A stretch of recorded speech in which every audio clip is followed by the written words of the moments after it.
Hello everyone. इस video में हम अपना प्रोजेक्ट ऑपरेटर देखते हैं। The project operator in MongoDB aggregation framework is use to reshape documents. ये प्रोजेक्ट ऑपरेटर हमारा क्या करता है, एग्रीगेशन जब हम फ्रेमवर्क को ऊपर वर्क कर रहे होते हैं तो इसका इस्तेमाल हम करते हैं किस लिए? रीशेप पर डॉक्यूमेंट्स, हमारे डॉक्यूमेंट्स को रीशेप करने के लिए। ठीक है, हम जानते हैं कि हमारा डॉक्यूमेंट क्या होता है। ऐसे हम कर्ली ब्रेसेस हमारा ओपन क्लोज होता है, उसमें डेटा हमको दिखता है। ठीक है, ये डेटा जो दिखता है इसको रीशेप करने के लिए है बाई इंक्लूडिंग। हम इंक्लूडिंग के ज़रिए से एक्सक्लूडिंग करेंगे फील्ड को, इंक्लूडिंग करेंगे फील्ड को, कंप्यूट करेंगे, रीनेम कर सकते हैं फील्ड को और नेस्टेड करा सकते हैं फील्ड को, या यूँ बोले कि हम ट्रांसफॉर्म करते हैं फील्ड्स को। ठीक है, यानी हम जैसे कोई फाइन क्वेरी लगाते हैं तो एक आउटपुट मिलता है हमें, हमने कुछ भी फ़िल्टर करा कुछ तो हमें एक आउटपुट मिलता है। तो एक आउटपुट भी जो होता है वो डॉक्यूमेंट होता है हमारा। तो उस डॉक्यूमेंट में हम कुछ अपना एक प्रोजेक्ट करना चाहते हैं, यानी प्रोजेक्शन करना चाहते हैं, कुछ चीज़ें रखना चाहते हैं, कुछ नहीं रखना चाहते हैं, या हमें कुछ कंप्यूटेड एक फील्ड्स चाहिए जिसमें कंप्यूटर डेटा हमारा हो। ठीक है, कंप्यूटेशन हमने कुछ किया हो, फिर या हम नेस्टेड उसमें कुछ दिखाना चाहते हैं जो नेस्टेड है नहीं, लेकिन हम उसको ट्रांसफॉर्म करना चाहते हैं और कुछ चीज़ें नेस्टेड में दिखाना चाहते हैं। तो ऐसे चीज़ों के लिए हम प्रोजेक्ट ऑपरेटर अपना यूज़ करेंगे। देखिए हमारा ये एक सिंटेक्स होता है कि प्रोजेक्ट हम यूज़ करें ऑपरेटर ऐसे, और उसके अंदर हम अपना एक्सप्रेशन डालें। तो एक्सप्रेशन के अंदर हम फील्ड्स को लिखेंगे और फील्ड 1 फील्ड 2 ऐसे जितनी भी फील्ड्स हम उसमें प्रोजेक्शन में अपना डॉक्यूमेंट में दिखाना चाहते हैं, और यहाँ एक्सप्रेशन देंगे। ये एक्सप्रेशन डिपेंड करता है कि हमने किस तरह से यूज़ कर रहे हैं, जैसे इंक्लूडिंग के लिए, एक्सक्लूडिंग के लिए। जैसे फील्ड है तो ये फील्ड नेम के लिए हम यूज़ कर रहे हैं, आउटपुट डॉक्यूमेंट में हमारा क्या फील्ड नेम होगा। Expression defines how include, exclude, transform fields, तो ये हमारा है। एक्सप्रेशन भी ये सब चीज़ें हैं कि इंक्लूड हमने करा है या एक्सक्लूड किया है। ठीक है, और इसको मंगोडीबी भी शेल पे चलकर जल्दी से देखते हैं। सो अभी हम अभी हम जो है मोंगोडीबी शेल पे आ गए हैं। यहाँ पे हमारे पास पर्सन नाम का एक कलेक्शन है, उस पर्सन नाम के कलेक्शन में हम वर्क करने जा रहे हैं और अपना प्रोजेक्शन हम यहीं पे देखते हैं प्रोजेक्ट ऑपरेटर को। सबसे पहले हम इसमें देख लेते हैं हमारा डेटा किस टाइप का से है, डॉक्यूमेंट्स कैसे हैं हमारे। देखिए हमारे जो डॉक्यूमेंट्स हैं उसमें क्या है, हर डॉक्यूमेंट में हमारा फर्स्ट नेम है और लास्ट नेम है पर्सन का ईमेल है, पर्सन की एज है, पर्सन का एड्रेस है। तो एड्रेस में क्या है, ऑब्जेक्ट है। एज भी क्या है, एक नंबर है। तो ऐसे ही हमारे पास ईमेल है और नेम है, फर्स्ट नेम और सेकेंड नेम में डिवाइडेड है। ठीक है, ये हमारी शक्ल है। तो इसमें 3 हमारे डॉक्यूमेंट है, इसी पे हम अपना प्रोजेक्शन का यूज़ करेंगे। तो हम फिलहाल CLS कर लेते हैं। तो सबसे पहले हम क्या देखते हैं, यहाँ पे हम अपना इंक्लूड करने को देख लेते हैं कि हम फील्ड्स को इंक्लूड करना है हमें। तो इसके लिए कैसे वर्क करेंगे, और सबसे पहले तो हम अपना DB लिखेंगे। DB डॉट हमारा जो कलेक्शन का नाम है पर्सन, और पर्सन के अंदर फिर हम अपना एग्रीगेट फ्रेमवर्क यूज़ करेंगे, एग्रीगेट। ठीक है, इस एग्रीगेट के अंदर हम अपना देंगे प्रोजेक्ट ऑपरेटर को, प्रोजेक्ट। इस प्रोजेक्ट ऑपरेटर के अंदर हम अपना एक्सप्रेशन यूज़ करेंगे। ठीक है, तो ये एक्सप्रेशन हमारा कैसा होना चाहिए, हमें इसमें देना है कि हमें फर्स्ट नेम जो है वो मुझे रखना है। ठीक है, तो इसके आगे मैं 1 लगा देता हूँ, और मुझे उसके साथ में एज दिखानी है कि मुझे फर्स्ट नेम दिखाओ, एज दिखाओ। ठीक है, तो इसके साथ में फिर मैं एंटर दबाता हूँ। देखिए मेरा प्रोजेक्शन क्या मुझे दिखाने वाला है, डॉक्यूमेंट का आउटपुट। तो देखिए उसने मुझे आउटपुट दिखा दिया, फर्स्ट नेम और लास्ट नेम और एज। लेकिन उसके साथ में मैंने आईडी नहीं कही थी, डिफ़ॉल्ट भी आईडी दिखा रहा है, तो आईडी तो मुझे ऑफ़ ही करनी पड़ेगी। ठीक है, तो फिर हम फिर से यूज़ करते हैं उसी को, और यहाँ पे अपना आईडी को एक्सप्लिसिटली मैं बोल देता हूँ कि मुझे आईडी मत दिखाओ। ठीक है, देखिए ये आ गया। तो ये क्या है, डॉक्यूमेंट तो ऐसा नहीं था, डॉक्यूमेंट में बहुत कुछ था, लेकिन मैंने प्रोजेक्शन किया है यहाँ पे और उसमें इंक्लूड फील्ड्स किए हैं। तो इस तरह से हम अपने आउटपुट को डिज़ाइन कर सकते हैं, ट्रांसफॉर्म कर सकते हैं। ठीक है, तो यहाँ पे हमने अपना इंक्लूड देख लिया, अब हम एक्सक्लूड को देखते हैं।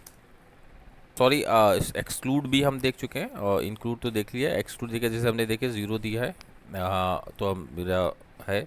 और यहाँ पे देखिए बाई डिफ़ॉल्ट तो क्या हो रहा है, बाई डिफ़ॉल्ट तो जो हमने हमने इसको इंक्लूड किया है, इसको हम भूल जाएं। आईडी तो डिफ़ॉल्ट में आ रही है हमारे पास, ठीक है, आईडी तो हमारे पास आ रही है, तो आईडी तो आएगी ही, इसीलिए हम आईडी को एक्सप्लिसिटली आप खुद से बोलते हैं कि भाई आईडी मत दिखाओ, तो इसी को एक्सक्लूड बोल देंगे। हम ऐसे भी बोल सकते हैं एक्सक्लूड।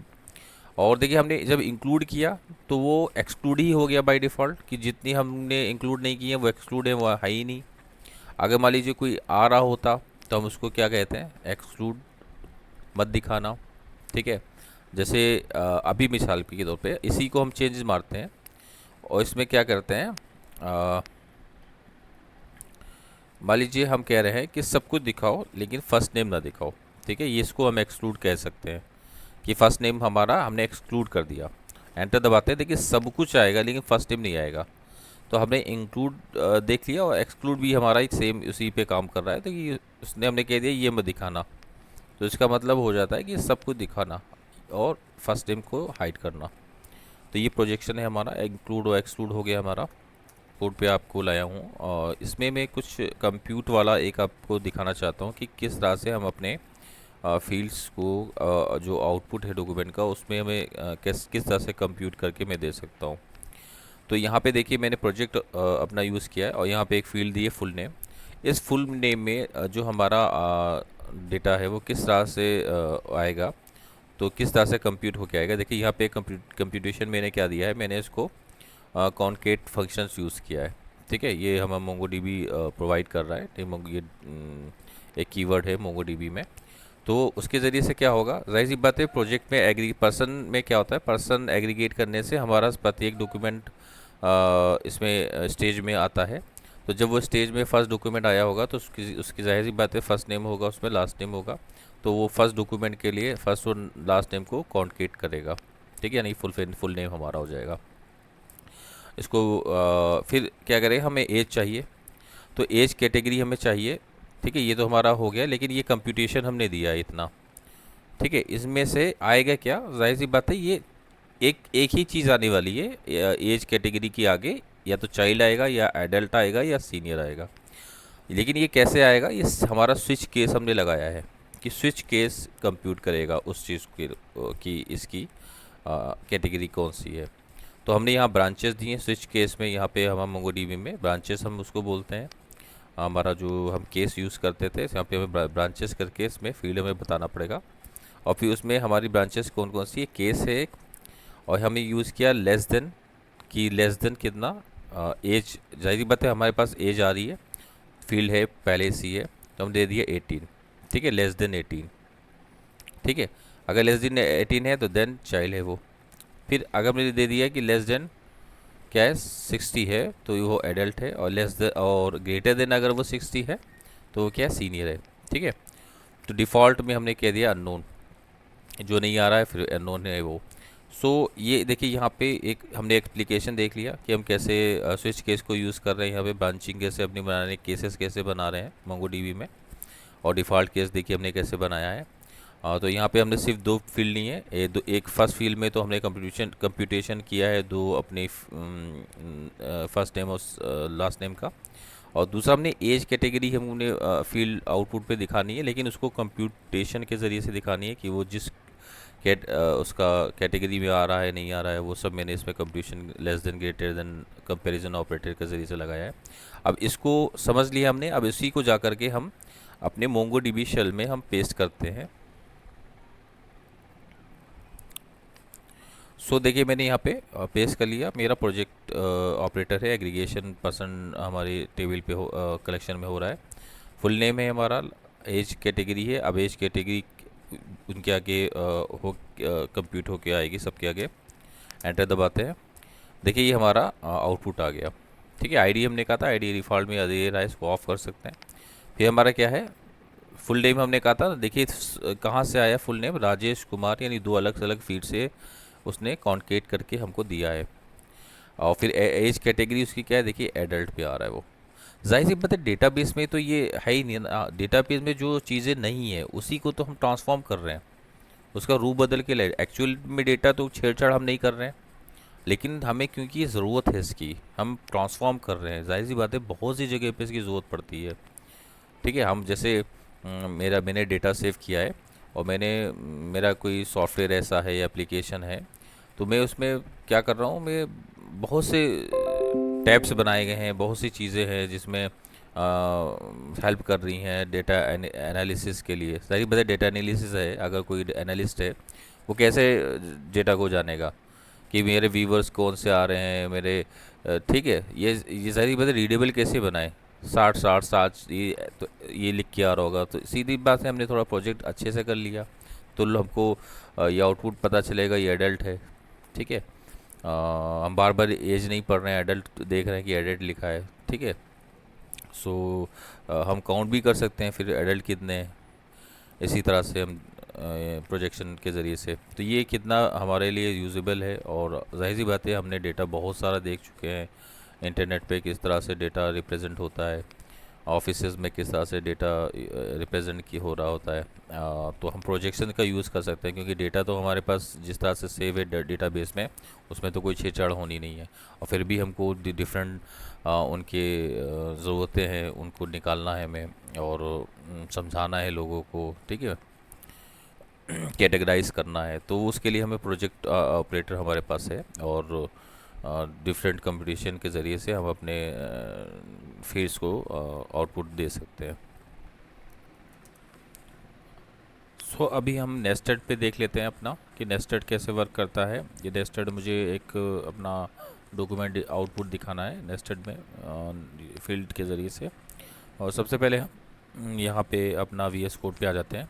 देखिए फ़िलहाल तो हमारा डॉक्यूमेंट इस तरह से दिखता है। एक्चुअली डेटाबेस में फर्स्ट नेम है और लास्ट नेम है, और उसमें ईमेल है, एज है, और ये एड्रेस है। ठीक है, इस तरह से सेव है, यानी उसमें एक नेस्टेड हमारा एम्बेडेड डॉक्यूमेंट है, नेस्टेड डॉक्यूमेंट है। तो हमें क्या चाहिए, हम आउटपुट किस तरह से चाहते हैं उसका, कि नेम उसका आए। ठीक है, सभी का नेम दिखाए। यहाँ पे फर्स्ट नेम लास्ट नेम दिखा रहा है, मैं चाह रहा हूँ कि नेम आए, और नेम में कॉन्केटिनेशन के ज़रिए से वो एक साथ दिखे। और फिर ज़ाहिर बात है हम देख चुके हैं कॉन्केटिनेंट में अपना फर्स्ट नेम है, फिर स्पेस देने के लिए मैंने इसको यूज़ किया है, फिर लास्ट नेम दिया है, क्योंकि ये एक हमारा एरे है, तो एरे में हम ऐसा कर सकते हैं। और 3 हमारी स्ट्रिंग हैं ये। फिर क्या होगा, हमारा हमने ईमेल दिया है। देखिए ईमेल यहाँ पे यूज़ करा था, यहाँ पे मैंने कैपिटल लगा दिया, नेम भी कैपिटल कर दिया है। और ये तो हमारे दो हो गए फील्ड आउटपुट में आएंगे। फिर हमने थर्ड फील्ड को लोकेशन बनाया है। ठीक है, यहाँ पे तो एड्रेस के नाम से यूज सेव है, लेकिन यहाँ मैं खुद अपनी पर्सनल आउटपुट के लिए क्या करूँ, लोकेशन दे रहा हूँ। और फिर मैंने उसमें यहाँ पे क्या किया है कि सिटी, और ये जो पिन थे ये एक हमारे ज़्यादा डॉक्यूमेंट के अंदर नेस्टेड हैं, तो उसको हमने एक्सेस कैसे किया, एड्रेस डॉट सिटी और एड्रेस डॉट पिन के ज़रिए से। ठीक है, तो हम अपना आउटपुट कुछ इस तरह से दिखाना चाह रहे हैं। ठीक है, अब इसको हम क्या करते हैं, कॉपी करते हैं और अपने मोंगोडीबी शेल में जाकर के इसको पेस्ट कर देते हैं। ठीक है, और ये देखिए हमारा आउटपुट आ गया। ये हमारा क्या है, नेम दिखा रहा है, दोनों को ज्वाइन कर दिया उसने, कॉन्केटिनेशन कर दिया है, और ये हमारा ईमेल दिखा रहा है, और ये लोकेशन में हमारा नेस्टेड, ये हमने अपना पर्सनल डिज़ाइन किया। हम चाहे तो इसमें कुछ बढ़ा भी सकते थे नेस्टेड में, चाहे तो ईमेल को इसी के अंदर कर सकते थे हम लोग, ईमेल को इसी के अंदर भी कर सकते थे, यहाँ पे ईमेल में कर देते।